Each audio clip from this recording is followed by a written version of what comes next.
From Nashville, Tennessee, this is Mysterious Matters, for those who dare to think. And joining us this evening is Dr. Eben Alexander. Dr. Alexander is a neurosurgeon who just so happened to have experienced his own near-death experience. Yes, ladies and gentlemen, you heard me correctly. Today, we are going to be talking with a neurosurgeon about the phenomenon of near-death experience. And not only that, but he claims to have went to heaven. Dr. Alexander's book is Proof of Heaven, a neurosurgeon's journey into the afterlife. And if after listening to this program you are interested in reading Dr. Alexander's book, you can go to mysteriousmatters.com/heaven. And without further ado, Dr. Alexander, welcome to Mysterious Matters. Well, thanks for having me, Bob. It's great to be here. The overall picture that's been painted of the world of neurology, whether it be neurosurgeons such as yourself or neurologists, is that a near-death experience is nothing more than a localized event caused by the brain, caused by the simultaneous firing off of all the neurons of our brains. So, as you can imagine, it's definitely something of a wow factor for us, when we come across somebody from the world of neurology that actually has had their own encounter. Well, I would say that's kind of the party line, but I know plenty of neurosurgeons who have had profound experiences or who have witnessed profound experiences in patients and have come to realize there's a lot more going on here, and that simplistic notion of brain creates consciousness just doesn't explain it. And that's where all of the scientific world is headed over understanding of consciousness. Mm-hmm. Before we get too far into this program, would you mind giving us some background information on who you are, where you came from? I know that your father was originally from East Tennessee.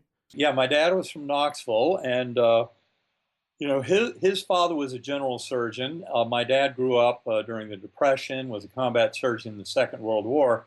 And he came back and headed up a neurosurgical training program. So he was the chairman. He was extremely scientific. I remember he paid a lot of attention to physics, chemistry, neuroscience, the brain, everything. He was totally into it. He was also very religious. His own father, who was a general surgeon, had taken him to a Baptist church every Sunday of his life. Mm-hmm. My dad firmly believed in the power of prayer and in the reality of God. And in fact, I think that greatly helped him through his career. Now, I'm kind of a child of the 60s and 70s, and I grew up in that heyday of the successes of scientific materialism and the successes of the mid-20th century in science and technology. And for me, there was always some kind of question and conflict around it, and it got worse through the many years of my neurosurgical practice. I spent 15 years teaching at Harvard Medical School and also at other institutions. And the bottom line is I thought I knew how brain-mind consciousness worked, at least had enough of a glimmering, but it was purely the conventional materialism, which pretends that the physical world is the only thing that exists. And there are major problems with that kind of thinking that just fall apart as you try to explain consciousness itself. And this is why my near-death experience, which occurred back in November 2008, was so fundamentally world-shattering for me. It demanded that I go back to square one because everything I ever thought I knew about the role of the neocortex, the human part of the brain, the outer surface of the brain, that's the part that is preferentially attacked by severe gram-negative bacterial meningitis, which is the illness that I had back in November 2008. And basically, my experience completely defied everything that our conventional neuroscientific understanding says about brain, mind, consciousness, and the neocortex. And that's what I had to go back to square one in trying to address. And the awakening that I'm going through over that whole process is very much a reflection of what our scientific world is going through now and coming to realize that pure physicalism, the assumption that the physical world is the only thing that exists, is absolutely false. And this is where our current science is waking up to a much deeper and grander reality, but it's one that involves us as spiritual beings in a spiritual universe far beyond the simplicity of the material and this physical realm. And that's where it gets very interesting.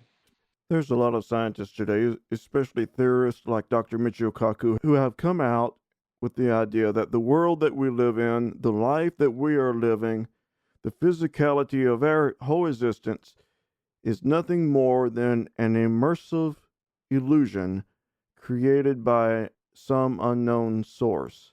What are your thoughts about the possibility that we are truly living in a holographic world, that everything that we know, everything that is around us, surrounding us, is an illusion? Well, I would say that that is definitely going in the right direction. I mean, what we're finding is that the 400 years of the scientific revolution, beginning with Galileo and Bacon and Newton and great thinkers like that, was always seeking that objective reality, a clockwork universe that was ticking away by the laws of physics, chemistry, biology, what have you, and following a set of laws and principles that would basically imply that it was all predetermined, that the state of the system today can then lead to predictable states of the system tomorrow, and that if we fully understand these laws of nature, that we can fully understand where it's all going. Now,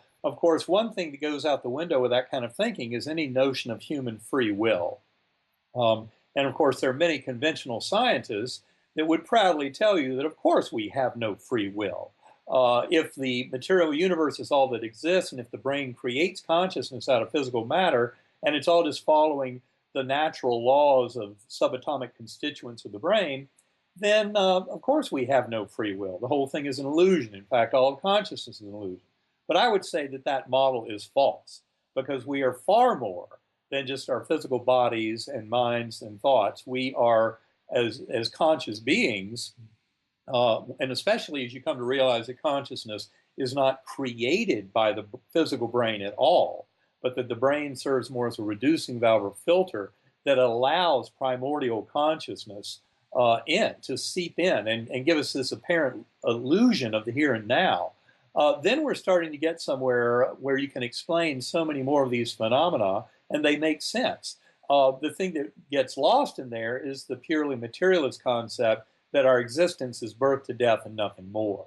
Because in fact, that much broader thinking about consciousness also implies very directly that reincarnation is very real, that spirit comes back in again and again, and that there is some form of memory between lives that has been very well documented, for example, by the group at the University of Virginia, beginning with Ian Stevenson and continuing on with the work of Jim Tucker. And they've done an incredibly good job of pursuing stories of past life memories in children indicative of reincarnation through their broader interest in the phenomenon of consciousness itself. They have more than 2,500 cases of past life memories in children where the best explanation is really of reincarnation and not some other kind of confounding situation to explain it all. And I think this is where it all gets interesting. So in that sense, I'm not as familiar with the details of Michio Kaku's thinking, but the more he is able to get away from pure materialism as an explanation of all that is, the better off we all are, because that is definitely the direction that I see science and philosophy and theology heading, and especially I would note the science is headed. And it's a great enlargement of boundaries that frees up science to far greater potential. But it's in realizing that we're not going to close all the loops of causal explanation and causality within the physical realm alone. And that's where I think the evidence is pointing. I don't remember what it was from, but I do remember an image that I saw once before, and it was an image of human beings, and there were strings dangling down from the sky, from the heavens, and it was attached to all the human beings all over the world. I know some people will say that was fate, but not only was it considered as fate with the strings attached, but it was also considered as a string of consciousness streaming down, that we are attached to a source, that our ultimate consciousness is attached to a source, that consciousness is not just a localized event, that consciousness does not happen here in the local environment, that instead consciousness is almost like a wide area network. Just like with computers, we have wires, we have cables, and it's all hooked up. Everybody's computer is hooked up to a modem. So where does consciousness reside? I would say that consciousness fundamentally goes throughout all of eternity and infinity. I mean, it's very broad. It's the broadest thing we can possibly imagine and easily contains the observable, and I would add, relatively minuscule physical observable universe within it. I mean, all of this is emergent from consciousness, not the other way around. And that is, our notions of time, space, mass, and energy will end up being greatly refined through this process of coming to a deeper understanding of consciousness, how it really is fundamentally the thing that exists and how it manifests all of the physical reality that presents itself to us comes out of consciousness. And, it's a complete flip of what I used to believe, where I thought the brain creates consciousness, our existence is birth to death and nothing more. And I now realize that it's far grander, but only by realizing that the only thing that any human being has ever experienced is the inside of their own consciousness. Our consciousness presents a model of what we call that external world, that objective reality. And yet, the real mystery behind the measurement problem in quantum mechanics and the most recent experiments to investigate quantum physics is that we keep coming up with the same answer that befuddled brilliant geniuses like Werner Heisenberg and Erwin Schrödinger, Paul Dirac, Louis de Broglie,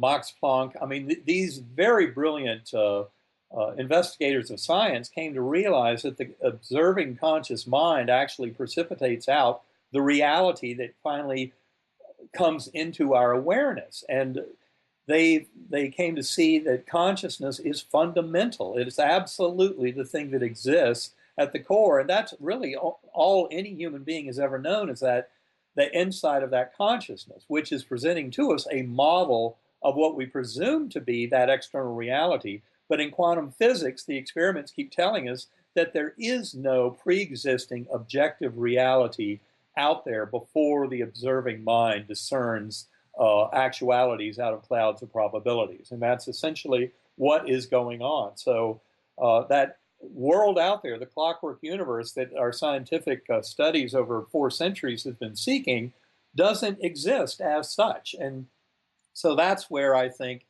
this kind of paradigm shift in our thinking is coming into being and is going to revolutionize the way we look at humanity and existence, at our interconnectedness, at what consciousness actually is, and then start looking into how that consciousness is able to influence this kind of information substrate that presents itself to us as the outside world.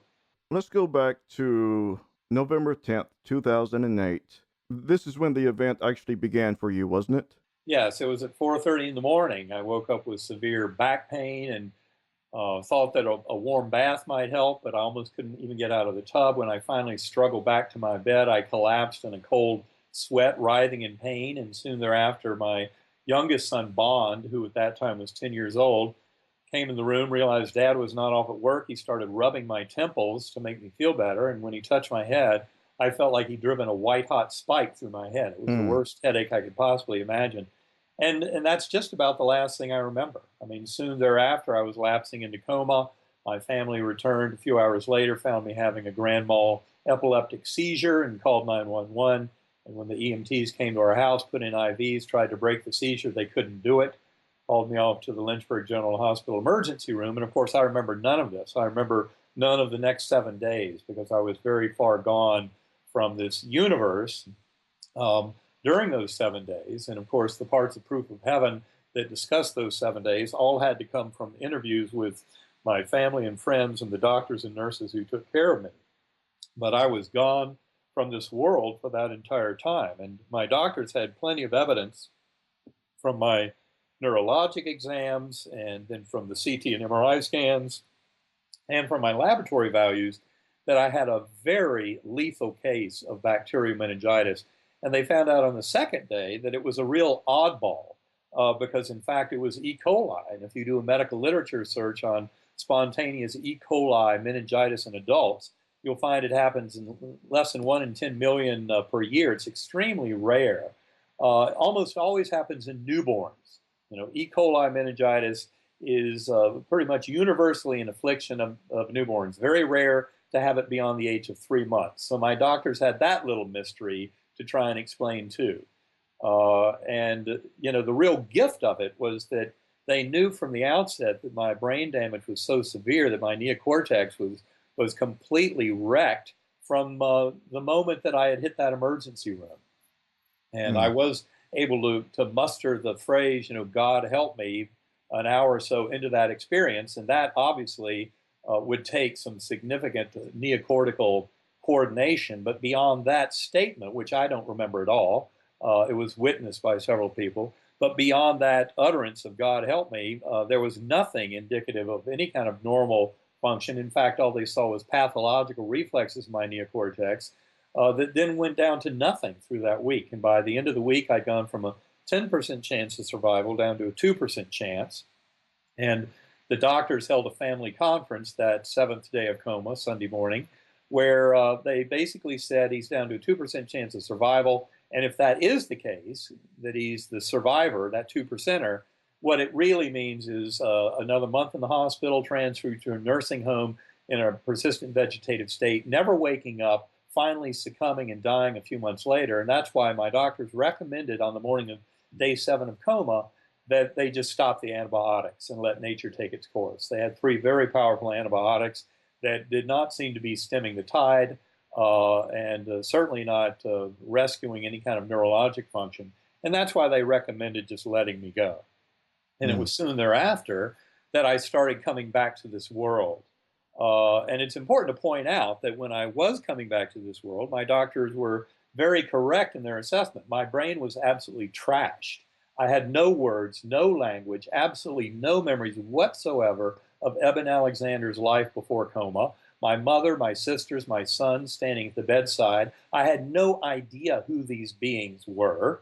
Words and language came back very rapidly, literally over hours and days. Childhood memories over a few weeks. All my memories of brain, mind, consciousness, more than 15 years at Harvard Medical School, teaching neurosurgery, all of that experience and memory came back to me over about 2 months, which in itself completely defies anything and everything that I was taught before my coma about the neocortex and about the brain and about the potential for recoverability in such an illness. It completely defies everything, which I think is one of the reasons why I'm so vociferously attacked by some pseudo-skeptics. But I will add that certainly most people knowledgeable in medicine and certainly those doctors and nurses who have taken care of patients with severe gram-negative bacterial meningitis perk up and pay a lot of attention to my story because, in fact, there's no way to explain it from our old paradigm. It really is an absolute miracle, as my doctors would tell you to this day. They have no idea how this recovery has happened. And other doctors who come up to talk with me about it similarly are shocked. Now, the thing to remember is when I did come back to this world, when I was first waking up in that ICU room, I remembered very clearly where I had just been. The journey deep in coma that I describe in the book Proof of Heaven and amplify on in the second book, The Map of Heaven, that world was crystal clear to me. And in fact, it was shocking because my doctors kept telling me that they knew I had so much damage in my neocortex that I could not have had any kind of robust, extraordinary, ultra-real experience. In fact, the only thing explicable would be a very meager trickle of conscious awareness. And so as they told all that to me, and I remembered nothing initially of brain, mind, consciousness and all of that, I believed them. I took them at their word. So I assumed, well, this had to have been some fantastic hallucination that I assumed was part of wrecking my neocortex. And yet how to put all that together was the deep mystery. And that's what in Proof of Heaven, in the Appendix B, has the 9 hypotheses that were the most robust hypotheses that I entertained with colleagues and with my physicians and others who were interested in this. And yet all of those potential explanations trying to describe all this as a hallucination of my beleaguered brain failed. And I explain all that in Proof of Heaven. But basically, the reality I encountered there is all of my memories came back, and then my older son, Eben the Fourth, who was majoring in neuroscience, was the one who advised me. If you want this to be of any value to anybody, you've got to write down everything you can remember about the experience before you read anybody else's near-death experiences. As a reductive materialist neuroscientist, very conventional neuroscientist, believing the brain creates consciousness, I'd never paid any attention to the near-death literature before. Of course, I had read occasional accounts just because they came my way, and my patients had tried to share such experiences with me, but I always just reassured them, it's a trick of the dying brain. I might try and give them some pat on the back and, oh, yes, whatever you want to believe is the way it works, but I kept thinking that the brain creates consciousness, and my journey showed me very clearly how that's not the case at all. And this is where I believe our current scientific understanding is waking up to a far grander reality. As I said earlier, we are spiritual beings in a spiritual universe. Reincarnation is absolutely real. We're just trying to understand how this consciousness can manifest such a reality and such apparent effect in that, quote, physical world. Mm-hmm. When your book first came out and it became pretty popular, and then you showed up on the Oprah Winfrey Show to talk about your experiences, did that at any time change your relationship with your peers? Do they at any time look down upon you, or pretty much how do they react? No, I would say the beautiful, wonderful fact of all this is that many of my peers embrace this. It only takes about a 5 or 10 minute discussion of the issues to expose that our simplistic conventional thinking, what the New York Times science section and Scientific American might try and tell you is established fact about brain creating consciousness and the physical being all that exists, is completely false. And it's a real pipe dream that has no basis in reality. And especially when you get into all of the phenomena very well proven by the scientists who study them of phenomena of non-local consciousness, as I like to call it, things like telepathy, precognition, out-of-body experiences, remote viewing, past life memories in children indicative of reincarnation, near-death experiences, shared death experiences, where people who are physiologically normal get dragged along on the near-death experience of somebody who's leaving this world. But the shared death experiencer is just a bystander soul that gets to witness even a full-blown life review before they come back to this world. All these phenomena have a rich basis in human experience and reality.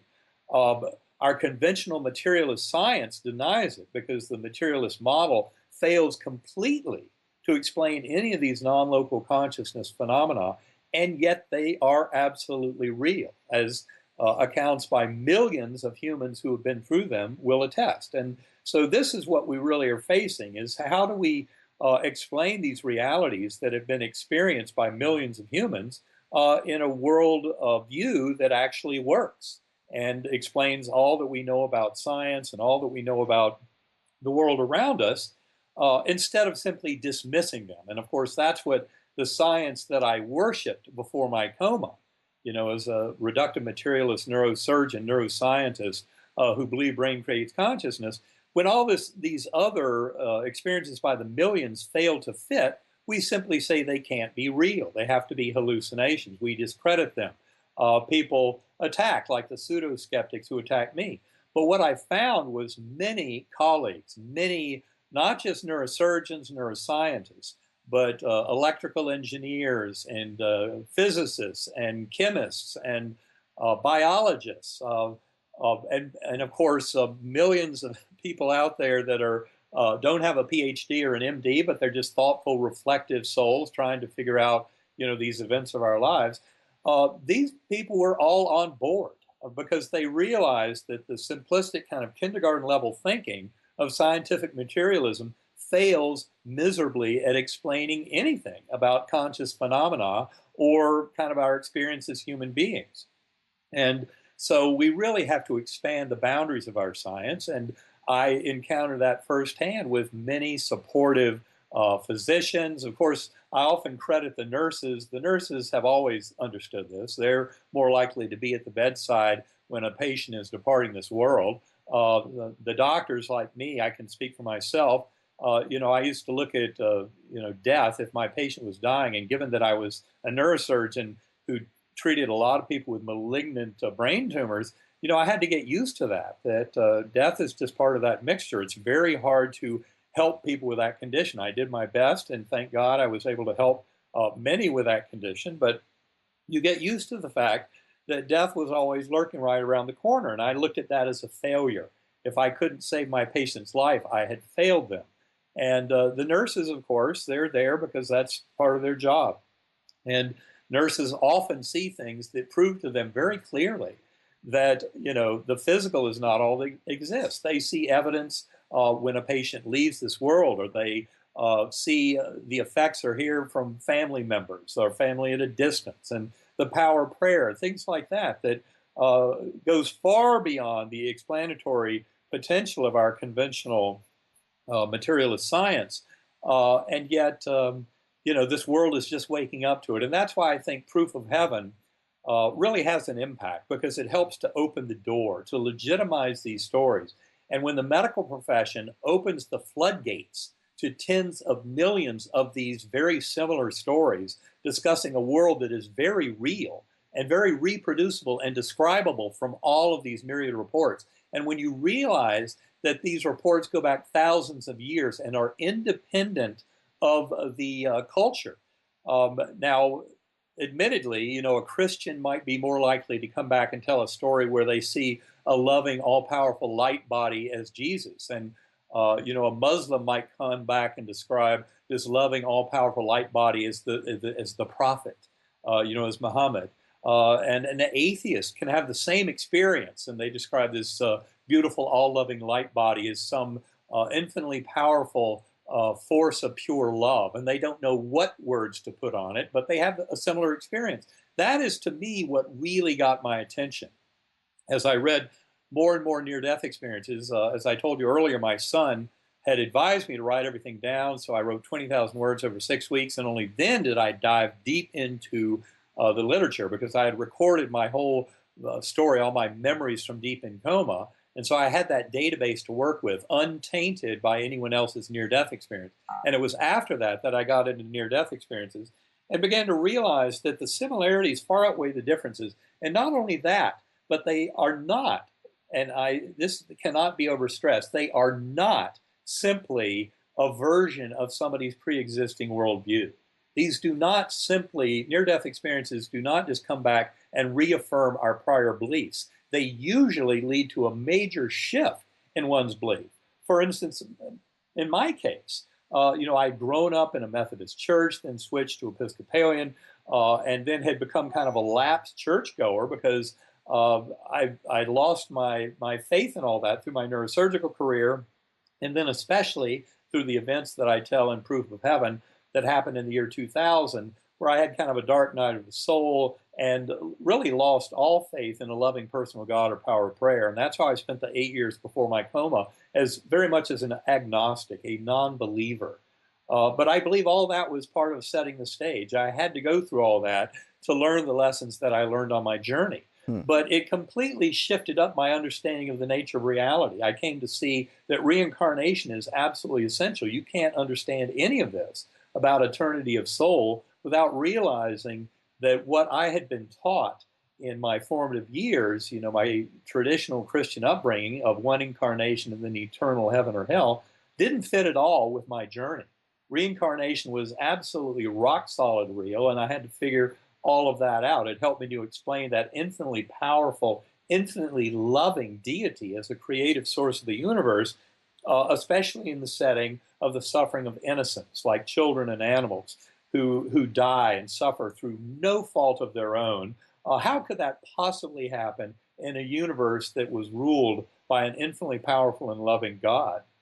And reincarnation answers so many questions. And for the Christians out there who have a little trouble with it, I would just point out that the original Christianity was fully on board with reincarnation. And it was only the packaged version that came to us later where reincarnation was written out of the picture. But all other great faiths have it. And for those who still need to see an understanding, I would recommend a beautiful book by Dr. Herbert Puryear called Why Jesus Taught Reincarnation. It's a very powerful read that actually relies largely on the existent scripture to make the point, that we are eternal spiritual beings. We are part of one consciousness, essentially. Yes, we are. That's where the thinking is going. Mm-hmm. You were talking about how nurses have witnessed some spectacular events, that they've seen absolute evidence of non-local consciousness. Well, I've heard so many stories of individuals who can be deathly ill. Absolutely, they are dying, no doubt about it. They are unable to move, unable to speak, unable to do anything on their own, and then, right out of the blue, they get a new surge of renewed energy. And then the next thing that you know, they are sitting up and talking as though nothing was wrong with them at all. They can be off to a corner talking to themselves. And when a loved one's asking them, who are you talking to? What's going on? And then that's when they'll reply that Jesus is here with me, or that angels are here with me, and that I'll be going home soon, or that they will be taking me elsewhere. Absolutely. That's a beautiful example. What you're talking about there is something that in the medical world we call terminal lucidity. And I give an example of terminal lucidity in the book Proof of Heaven. For me, it was a very powerful case because it was one told to me by a very dear friend and colleague for several decades, who happens to be the chairman of one of the most renowned neurosurgical training programs on earth. He is a leading neuroscientist, and I met with him about 2.5 years after my coma, just on other matters. It was just as part of our neurosurgical work. But he was fascinated with my story, and I could see he was so shocked as I delivered my story to him personally that all of a sudden he connected all the dots. And what had happened to him a few years earlier, 2 years earlier, when his own father, who had been going through a long battle with cancer and then 2 years of progressive dementia, and so his own father was extremely demented at the end, unable to really interact at all, and yet had exactly what you point out occur, and came back to life, had incredible reflection of memory of his life, and all at the time when his own mother, that would be the grandmother of my friend who was there at the bedside, the soul of that grandmother appeared to the father as he was making his transition.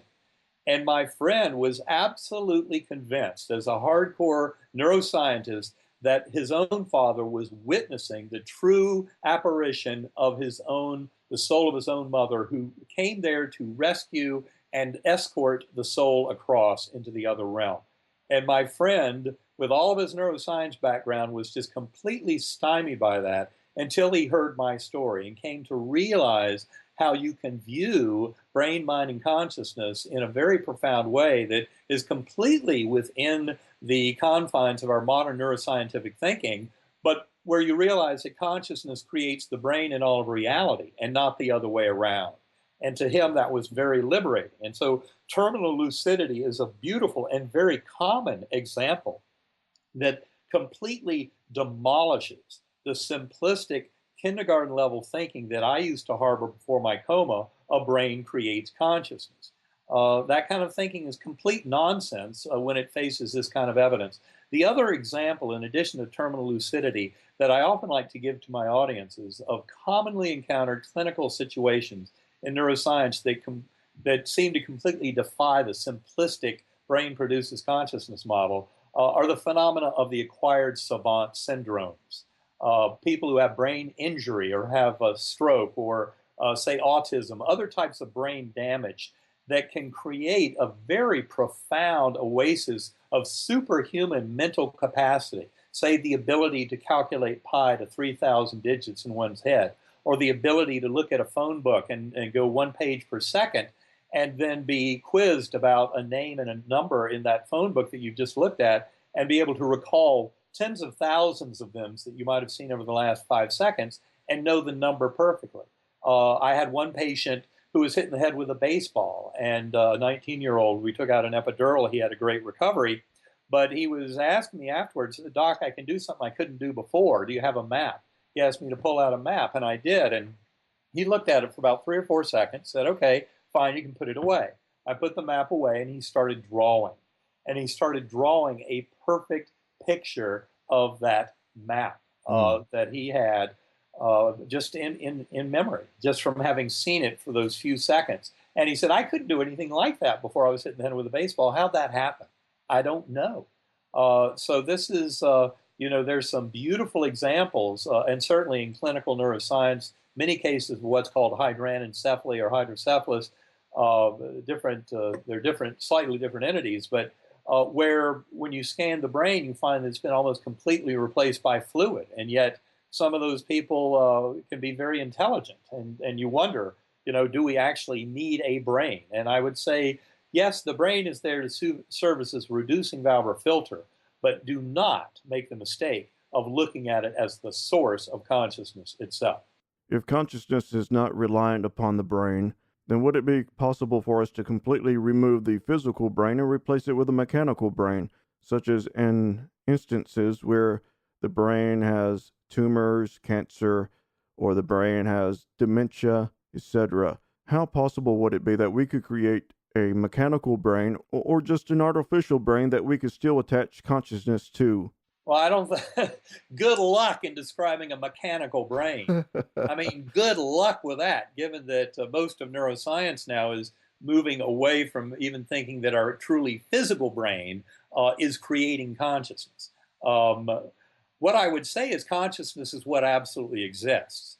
That all the rest of this is completely made up by consciousness. And that certainly includes the physical realm. But the physical realm, I would say, is better viewed as an information substrate, what some people might call the quantum hologram or the Akashic record. It's an information field that contains all possibilities for events that might unfold in this universe, which is far greater than the set of actualities that precipitate out.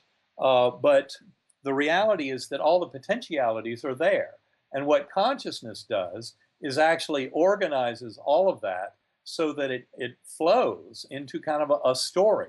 And it picks the available states and presents them, but all in a fashion that is ordered at a much higher level. See, we make the mistake in materialist science, especially in its most robust presented form, which is reductive materialism, which assumes that all that exists is a material world, and that the way to understand that is to simply tear it down into its most fundamental building blocks, understand the laws that govern those building blocks, and then we'll understand all of how they reassemble and combine into this higher structure of the world that we witness. That's the wrong way to do it.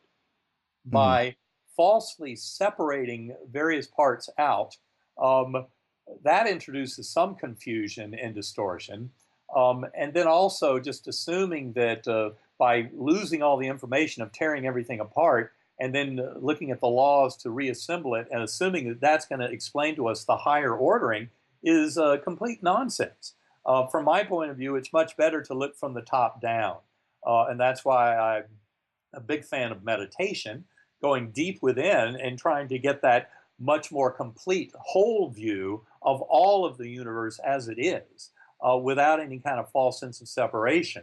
And that is a better way to understand the ordering of it. There's so much that happens in what I like to look at as a spiritual universe, in which we are spiritual beings. And really, that's it. That's what exists. And all of this manifestation of the material realm is simply something that consciousness does to give the kind of the background for this story. It provides the stage on which this drama unfolds. So as often as I point out that the material world and this material observable universe is an illusion, I would say it's a very important illusion. In fact, it's the reason the entire universe exists, is for exactly this purpose of sentient beings to be involved in this soul school, in this process of learning and teaching these lessons and this understanding. And through multiple incarnations, we do that, and not ever as individuals, because, again, distortion and confusion come from any kind of false separation out. So only by realizing our higher soul, our interconnectedness with all of consciousness, and that we're all in this together, can one begin to glimpse the greater landscape that I think is emerging as the way that our coming science will look at brain, mind, consciousness, and all of reality, and see it in a completely different fashion from the very limited, simplistic kindergarten level thinking of materialist science. What are your opinions about right now? There's a huge movement in the scientific community about mapping out the human consciousness, maybe even copying an individual's memories and transferring their memories, at least their memories, and maybe a small amount of consciousness, if that's possible, to a flash drive of some kind to replace it, pretty much place it into a robotic body. I know one person has been doing that with his deceased wife. Well, all I can say is, given that I've come to realize very clearly and strongly that the physical brain does not create consciousness at all, to me it would seem a gigantic waste of time to try and duplicate a system that's not even the creator of what you're trying to, manifest.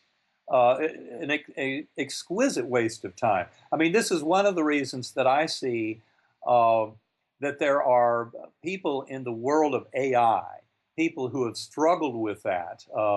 And the example I would give you is Bernardo Castro, who I believe have come to, some profound, very real truths about an understanding of the nature of reality that has to do with a much deeper notion of brain, mind, consciousness, and how all of this works.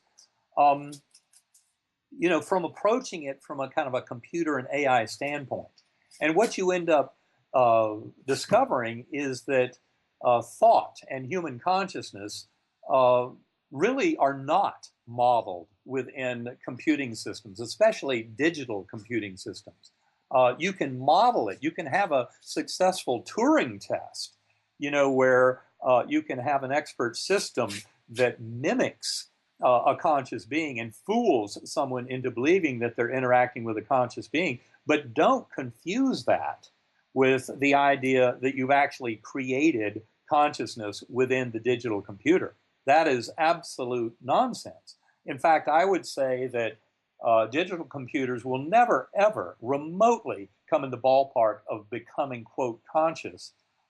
In fact, quantum computers might enable that, but saying that, you must understand that I believe that quantum physics and the finding of quantum physics are only the smoking gun that reveal to us that consciousness is fundamental in the universe, and consciousness is what precipitates out all of everything else.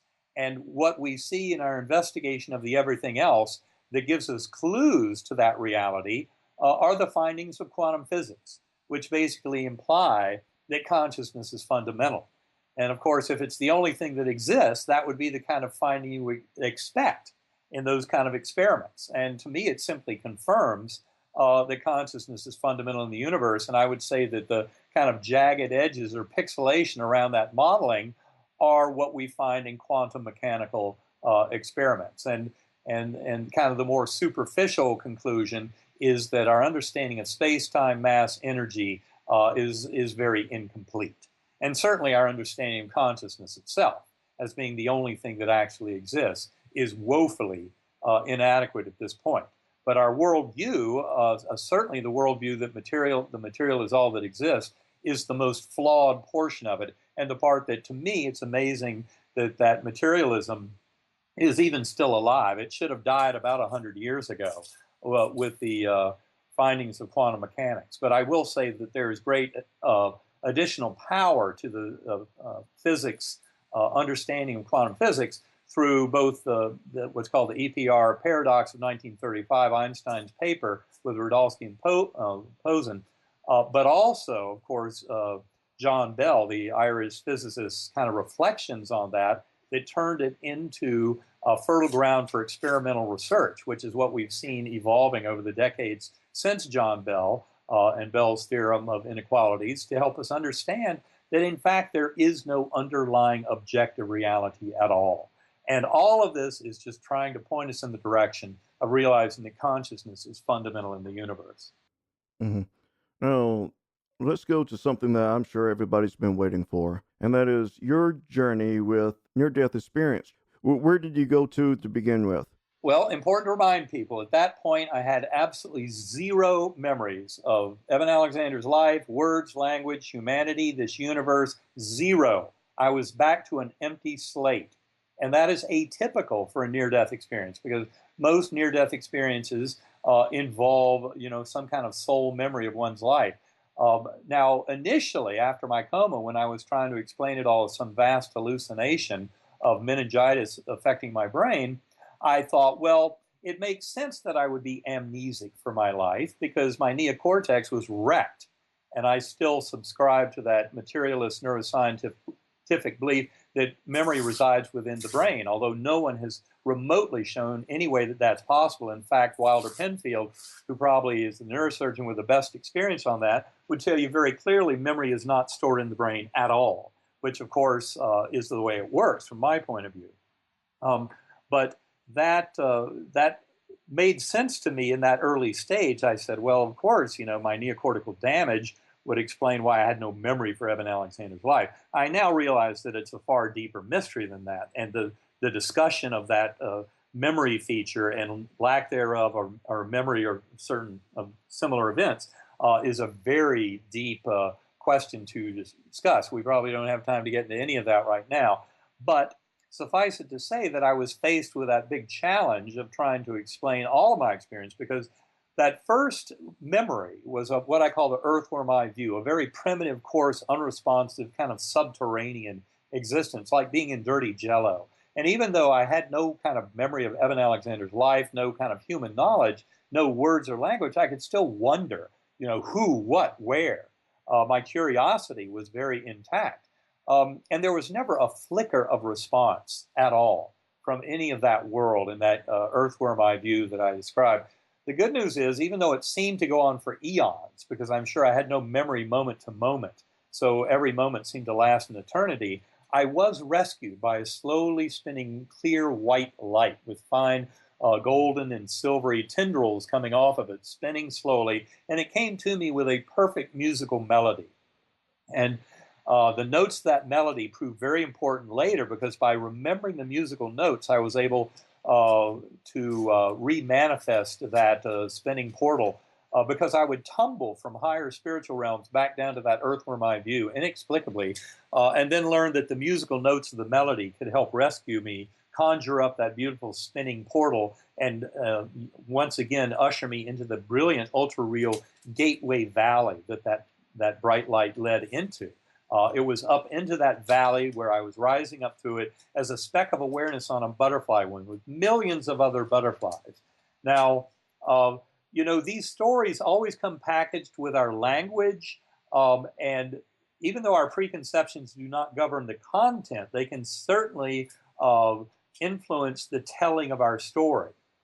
And so that ultra-real valley, to me, is the part that is so shocking and hard to put into words for other people. And yet the good news is, by the millions other near-death experiencers for thousands of years across all cultures have been to the same territory. Likewise, I would say that the prophets, the mystics, who are the source of all of our great religions, similarly knew these realms and tried to explain the same realm in ways that had some kind of understanding. And so for me, that Gateway Valley is the territory where all of us reunite with our higher souls and our soul mates, with members of the soul group who have passed over to the other side.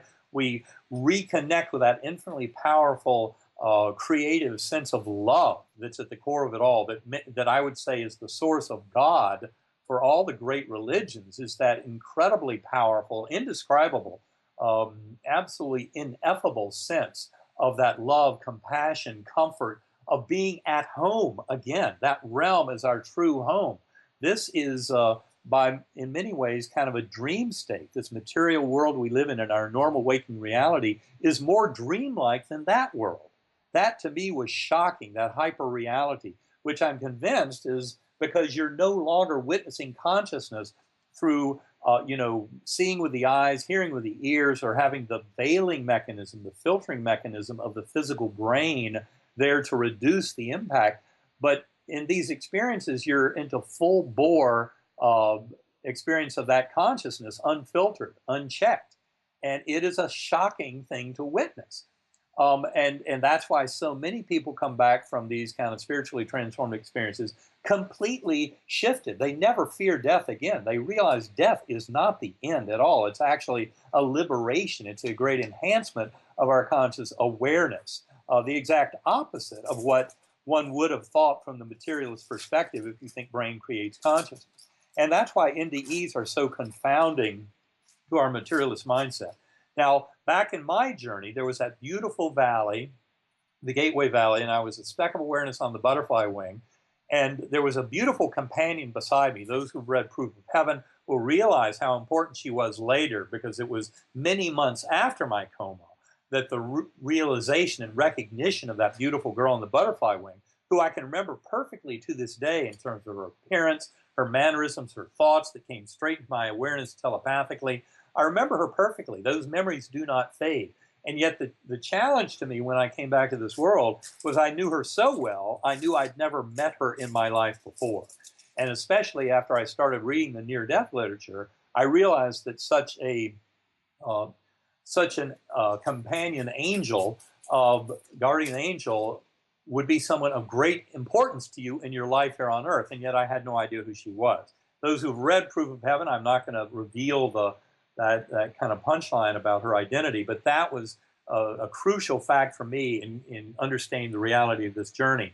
Now, she gave me the message that I think is central to everyone, for all souls, the central message of Proof of Heaven: you are deeply loved and cherished forever. You will be taken care of. You have nothing to fear.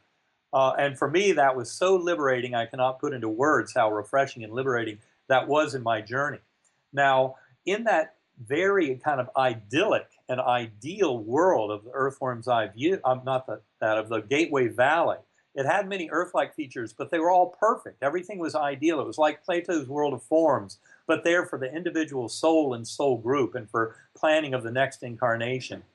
And there were many souls dancing below us, and what all this was being fueled, all this joy and merriment and festivity was being fueled because up above were swooping orbs, golden orbs, that each had an individual spiritual constitution, and yet they were swooping in these dynamic flocks and emanating chants and hymns and anthems that would thunder through my awareness like tidal wave. Just this incredible power of awe and astonishing mercy and love of that level, of that realm, of that creator. And then those angelic choirs, the music, provided yet other portals into higher and higher levels, all the way out to what I describe as the core, infinite inky blackness filled to overflowing with that infinite healing power of unconditional love, and this brilliant orb of light that I felt was there as a translator, interpreter, and the entire higher dimensional multiverse collapsed down into an infinite and eternal ball of everything that ever can happen and will.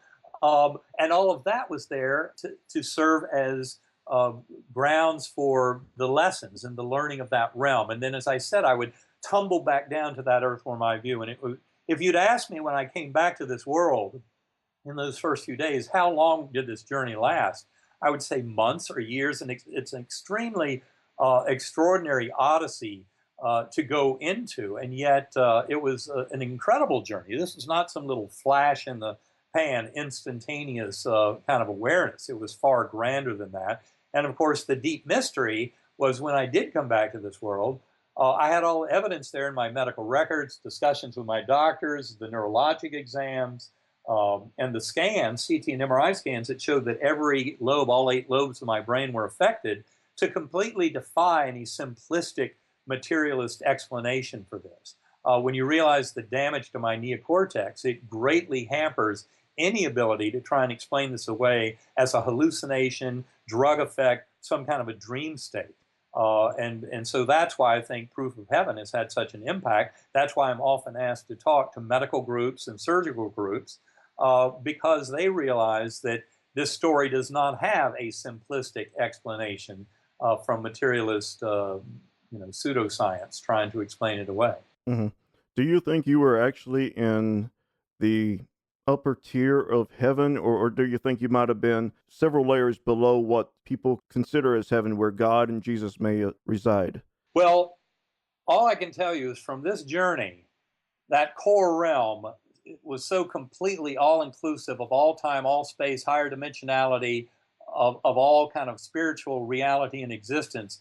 Uh, it's a bit hard for me to imagine that there's something beyond that, but maybe there is.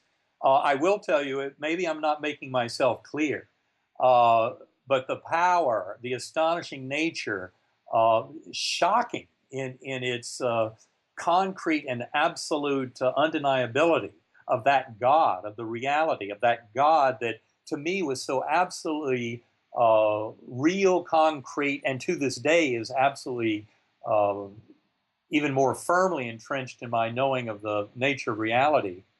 Um, that that whole concept, I've never remotely encountered anything that to me seemed to be a further journey. That oneness is so hard to explain to people, and I think that's part of it. Is the boundary zone of that oneness is about the only way to put it in perspective. I often liken it to the boundary of a black hole, Hmm. where you're just right on the edge, and that's kind of what it felt like in that core realm. Because in the core itself, it's that pure infinite oneness where you realize that every bit of everything throughout all of eternity and all possibility is really all one.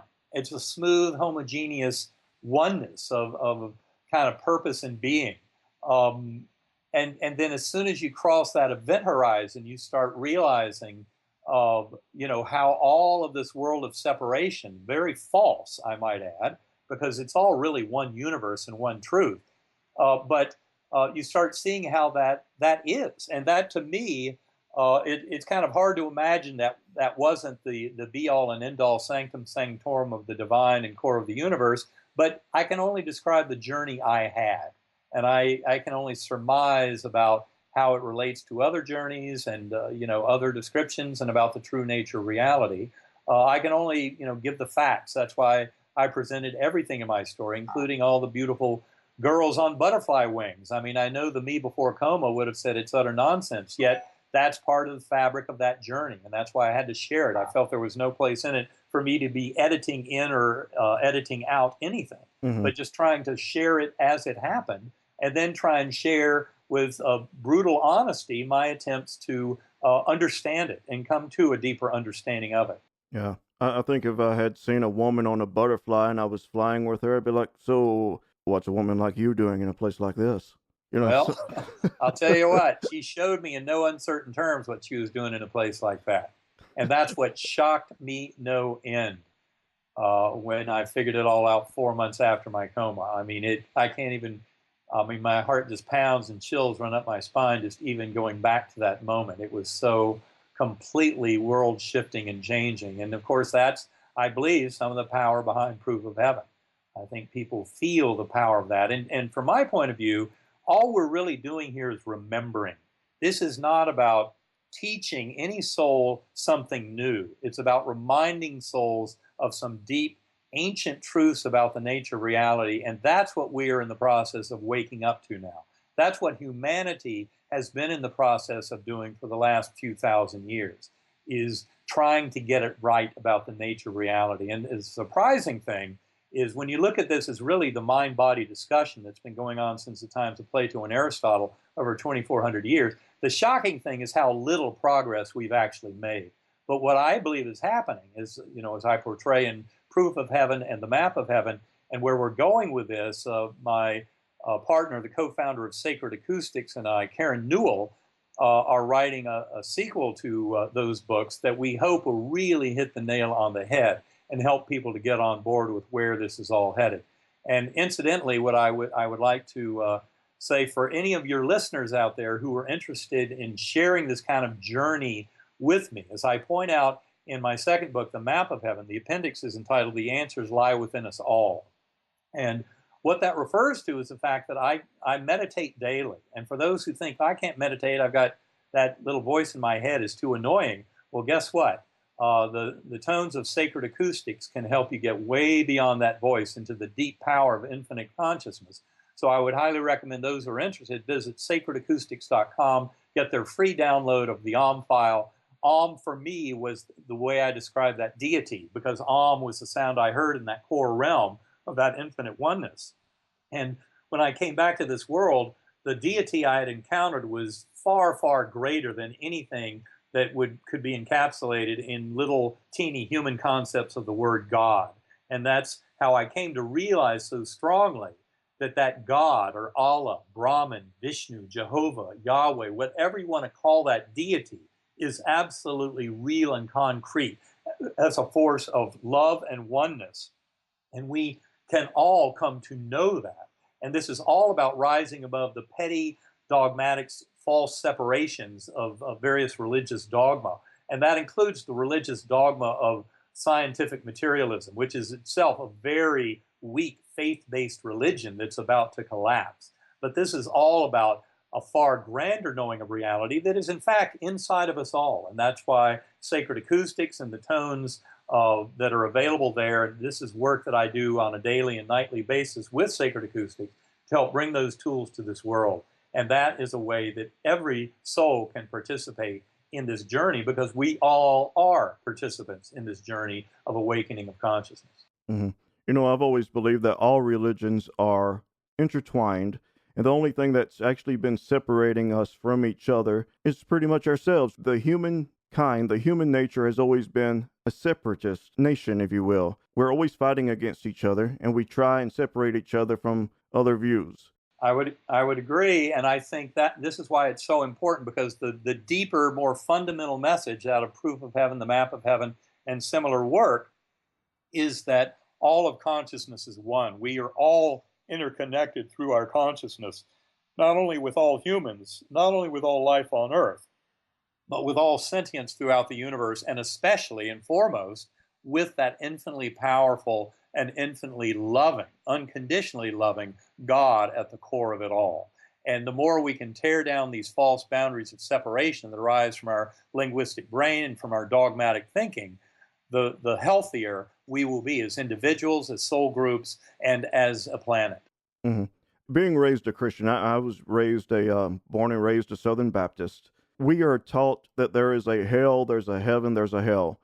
What is your experience about a hell and the punishment of souls who don't necessarily do the best things in life?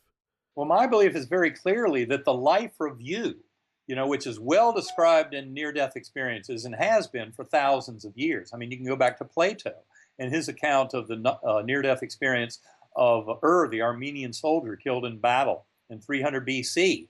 And had a very profound life review where he realized that, first of all, yes, you go through a review of all the important features of your life that have important moral lessons, positive or negative, and you have to feel the pain of others. If you are busy handing out pain and suffering to others, in your life review, you become those other beings. It's a perfect example of how this oversoul, the false boundaries of self, are very illusory.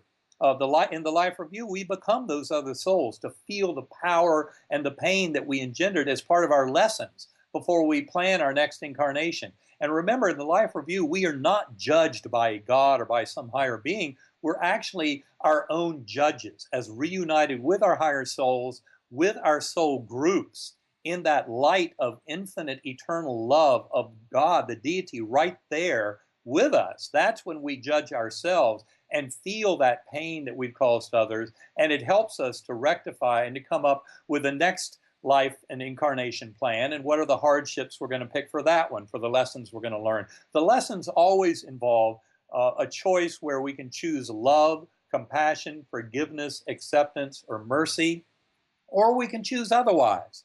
Those are the free will gift of this God, our creative source with which we co-create all of evolving reality, has everything to do with how we make those choices. And I would say for the last few thousand years, the choice that is here for our world to make and for humanity to make has to do with recognizing that infinite healing power of unconditional love. And first of all, remembering to love ourselves.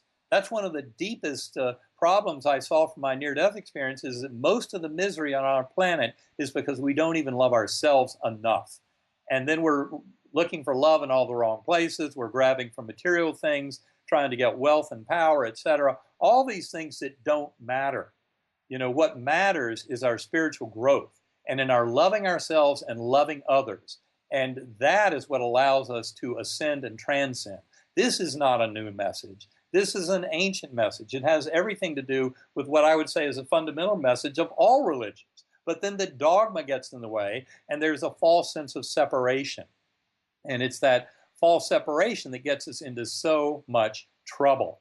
And that's why meditation is a beautiful way to get into this and go back into these realms and start to recover that infinite healing power of unconditional love, because we don't need an NDE or a death experience to get that. We can all, as conscious beings, come to cultivate it, but we do have to put in the work. And that's why I meditate an hour or two a day, and I've been doing so for more than 5 years now. Going back to reincarnation, my wife and I have been in discussion about something, and that is transgenderism. And I'm kind of torn on this. That there's my Southern Baptist roots, and then there's my open-mindedness. And I've always been of the belief that if reincarnation is real, which I do believe, that it could be possible that somehow the soul still remembers being an opposite sex, and when they are born as a male, they remember maybe being a female, and so that therefore the person feels that they are truly born in the opposite body. What are your views on that, or is this something you just don't want to discuss? No, I think this is a beautiful topic. In fact, I would say that, of course, the soul does not have a gender. And in reincarnations, we can come back as, male, female, what have you. It can shift. And the transgender is just a way of pointing out that, in fact, I think it's a lesson that's very, very much applicable to the current kind of dilemma in our understanding about the nature of reality. This is all about following kind of your heart, following your intuition, following your kind of gut instincts on the nature of who you are and where this is all going and what it's all about. I believe that we plan the hardships and difficulties in our life. I believe that illness and injury are things that we actually put in our way as stepping stones, because it's how we deal with those hardships and difficulties, how well we can manifest that love and compassion and forgiveness that governs how we ascend in those higher realms. And that the whole idea of gender identity, I think, is an important one to bring out. I would say that, people are who they are, and they must follow their heart, their love, their passion on that. For someone who is in this world and they feel that their soul is truly that of a man, and yet they're in a woman's body, and therefore they want to undergo a sex change operation, I think that must be honored as part of their inner truth. This is, in a similar way, our sexual identity, whether one is heterosexual or homosexual, is a very deep and beautiful part of who they are as a human being, as a soul manifest in this world. And one thing that we need to learn as a culture is to honor that honesty, that attempt to follow one's heart and soul and truth on this in the pursuit of the love for each and every one of us, for ourselves and for others, and to allow this to manifest in our culture and to honor it on behalf of each soul. This is not something to be trounced upon and dictated by some government bureaucracy. It's really something that I think we need to work more into our culture of understanding. It's all part of the awakening that I see coming in this world. Mm-hmm. Considering that you also come from a religious background, from when you were a child, you broke away from it later on in life, and then you refound it, I guess. What would your message be to individuals such as Christians or anybody else who looks at this, whether you're looking at a gay individual or a transgender individual, and they just can't get it through their mind that this is something that's natural, that this is something that is from the spiritual world and not necessarily just a sin? How do you get that across to individuals? Well, for one thing, I would throw the word sin out the window. What we're really talking about here is love.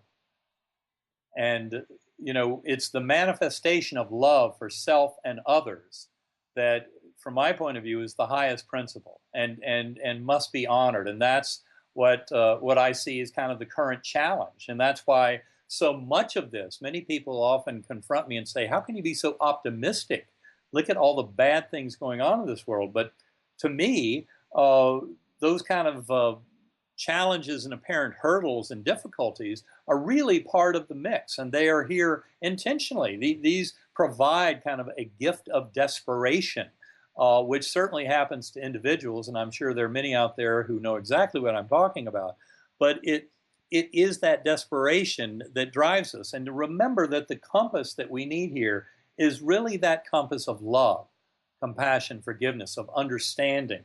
And first and foremost, forgiving ourselves, but then also forgiving others and realizing that this is all about love and compassion and all about helping others, because we're truly all in this together. And when you realize that we're really all in this together and that consciousness is all manifested out of one infinite universal consciousness that many have seen as God in spiritually transformative experiences, that is something that we're here to honor and try and understand in a much deeper fashion. Mm-hmm. So, this is all about that kind of honesty and openness together that takes us out of the judgmental kind of sin, as long as we can realize that hatred and darkness, I would say, are not an opposing force to the light and love. They're simply the absence of it.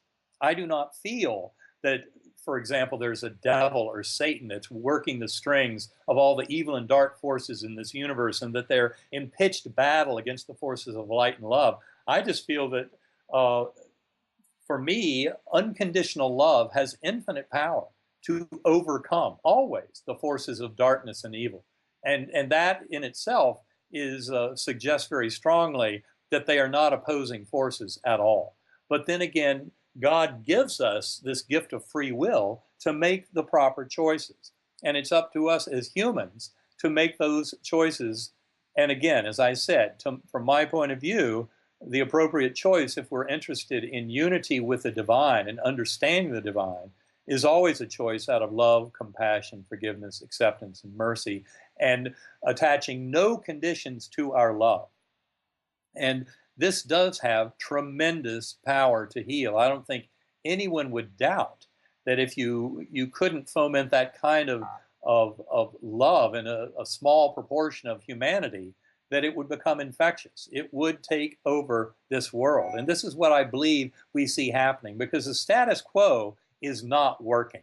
The warfare and violence is left over from a very barbaric and ancient age. It's actually stunning that warfare and violence are so prevalent in our society. Part of it I would attribute to the fact that science and technology were completely unbridled in some sense from our spiritual sense as humans in the 20th century, because our science and technology was taken to put in service in the form of warfare and in terms of killing others and in terms of conflict. And that's a very deadly combination. I mean, it doesn't take a rocket scientist to realize that, mutually assured destruction and the rise of atomic weapons and the ability to obliterate life on this planet 1,000 times over wasn't a moment of extreme madness.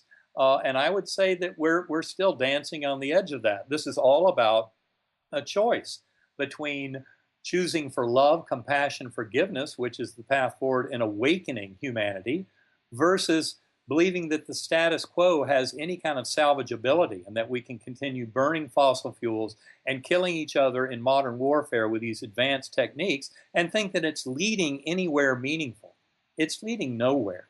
And part of that is, of course, the fiction of scientific materialism that also led people into believing that we're material beings that just exist birth to death in a material universe and nothing more. It's crucial to realize that the shift in the scientific understanding is much more around this phenomenon of consciousness, and understanding it is much more towards a universe that is spiritual, that is top down, that is governed by this overwhelming power of unconditional love to influence the events unfolding in our reality. And that is the awakening that I believe is long overdue and, from my point of view, is inevitable. Now, Dr. Alexander, after you had your near-death experience and you came back and you began to remember these things, and how has your life changed? Have you realized that maybe you are experiencing things that you never thought you would experience, such as maybe you've seen deceased loved ones, or have you gained any sort of Yes, I've gained every bit of that. I mean, every bit of it in tremendous ways. And this is something that we will be sharing when Karen Newell and I put out book 3. We'll be sharing a lot of that. But the bottom line is it changed everything. Everything about my understanding of the nature of reality shifted completely. I now realize that the only thing that exists is spirit, is consciousness, is mind, and that we manifest this world of matter, but there is no objective clockwork universe out there, which is a completely different way of seeing things, realizing that consciousness is absolutely, irreducibly fundamental in the emergence of all of reality. Mm-hmm. It's completely different, seeing us as spiritual beings that are here serving a much higher spiritual purpose of evolution, that this is soul school. This is where we are to teach and learn these lessons and manifest those choices out of free will that elevate us from being the simplistic automatons envisioned by materialist science, which says we have no free will and that consciousness is a total illusion, to honoring that, in fact, we are spiritual beings. This is a spiritual universe, that the material universe is only the stage that is constructed for that drama to unfold. It's a completely different way of looking at everything, of seeing health, of seeing illness and injury as actual gifts, as stepping stones that are here to offer us the opportunities for growth, to step outside of our simplistic reactionary models that come out of our dogmatic teaching to a much higher level of spiritual being, all as part of that one mind, and honoring that we're all part of one mind. And it has tremendous power to change each and every one of us at all levels. And this is why I see this awakening in humanity that, of course, is reflected as an awakening of individual human souls as being inevitable in our destiny. Now, Dr. Alexander, is there anything you would like to share with the audience before we do head out? I think the most important thing is to remind them that each and every one is an eternal spiritual being that has infinite power through this connection directly with God at the very core of our consciousness. And that by manifesting that love and compassion and forgiveness, we follow the truest course towards oneness with the divine. And that we each have that power by going within. We can find these answers. You don't have to wait till you die or almost die to figure this out. We can all go within to know these truths. And through meditating and bringing that power of love into this world, all of us serve as points of light to lead to this global awakening that is our true destiny. And that, ladies and gentlemen, was Dr. Eben Alexander. And Dr. Alexander's books are The Map of Heaven, How Science, Religion, and Ordinary People Are Proving the Afterlife, and Proof of Heaven, A Neurosurgeon's Journey into the Afterlife. And if you're interested in reading either of those books, you can simply go to mysteriousmatters.com/heaven. That is mysteriousmatters.com/heaven. And that will take you to Dr. Alexander's Amazon page, where you can find that book, those books, and many others. And with that said, ladies and gentlemen, until the next time we do come back together, I wish you all a kind farewell.